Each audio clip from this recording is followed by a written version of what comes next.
আগামী 7 কর্মদিবসের মধ্যে ওসি প্রদীপকে ফাঁসিতে ঝুলানো হবে। ওকে, বাংলাদেশে আর কেউ অন্যায় করার সাহস পাবে না। এগুলো ইংলিশ কি আপনি জানেন? যদি জানেন তাহলে স্কিপ মাই ভিডিও, আর যদি না জানেন তাহলে একটু ওয়েট করেন, মাত্র 5 মিনিট দেখেন, ইনশাল্লাহ আপনার ভালোই লাগবে। দেখেন, আগামী 7 কর্মদিবসের মধ্যে ওসি প্রদীপকে ফাঁসিতে ঝুলানো হবে। এটা হচ্ছে একটা প্যাসিভ বাক্য। কেন? কারণ ফাঁসিতে কে ঝুলাবে সেটার নাম উল্লেখ করা নেই। আর আমরা জানি যে বাক্যে কাজটা কে করবে যদি সেটা উল্লেখ না থাকে তাহলে সেটা হচ্ছে আপনার প্যাসিভ বাক্য। তাকে তাহলে এখানে কি ওসি প্রদীপ, তাহলে ওসি প্রদীপ। আচ্ছা, তাহলে ওসি প্রদীপ অবজেক্ট। ওকে, তাহলে এখানে ঝুলানো হবে, এটা কোন টেন্স? এটা হচ্ছে আপনার ফিউচার টেন্স, যে সামনে ঝুলাবে নাকি, তাহলে উইল।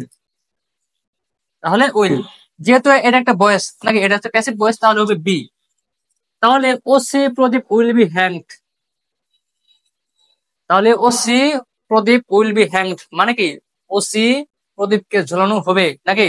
ওকে, উইদিন নাকি ইট, তাহলে উইদিন নেক্সট ডেজ, অর্থাৎ কি 7 কর্ম দিবসের মধ্যে OC Pradip will be hanged, অর্থাৎ ওসি প্রদীপকে ঝুলানো হবে উইদিন মধ্যে, কবে?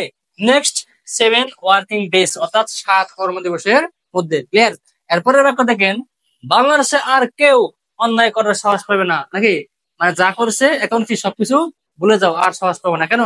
কেন? কারণ এটা হচ্ছে নেয়ের দেশ, এটা আমার বাংলাদেশ। ওকে, তাহলে নো ওয়ান, কেউ না, নো ওয়ান ইন বাংলাদেশ, তাহলে no one in Bangladesh will dare মানে কি সাহস করবে না। তাহলে নো ওয়ান ইন বাংলাদেশ, বাংলাদেশে কেউ না, উইল ডিয়ার সাহস, মানে বাংলাদেশে কেউ সাহস করবে না টু ডু, টু ডু করতে, এনিথিং রং, কোনো কিছু ভুল। তাহলে এনিথিং রং, এনিমোর, এনিমোর আর, তাহলে কি হলো বাক্যটা?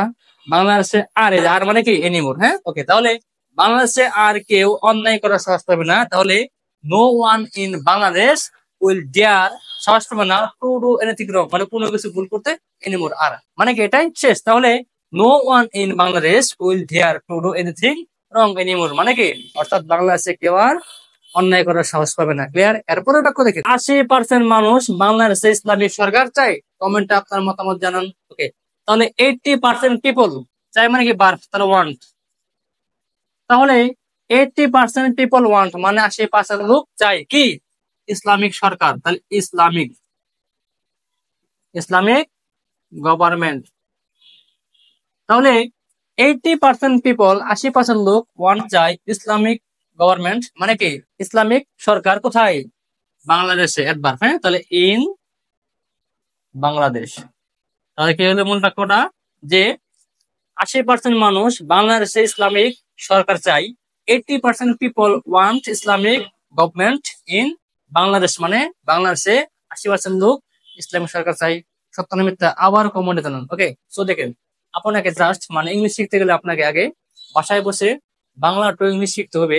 যদি আপনি মানে বাংলা টু ইংলিশ না পারেন তাহলে কিন্তু আপনি মানে ইংলিশ শিখে লাভ নেই, আপনার মুখ দিয়ে কথা আসবে না। আপনি যে আই হ্যালো, আই গো আমি যাই, আই ডোন্ট গো আমি যাই না, ডু আই গো আমি যাই, এগুলো পরে কিন্তু আপনার জীবন চলবে না। আপনাকে সব ধরনের বাংলা বাক্যকে আপনার ইংলিশে ট্রান্সলেট করা শিখতে হবে, তাহলে আপনি মন খুলে কথা বলতে পারবেন। এছাড়া কিন্তু আপনি কখনোই মন খুলে কথা বলতে পারবেন না, নেভার নেভার।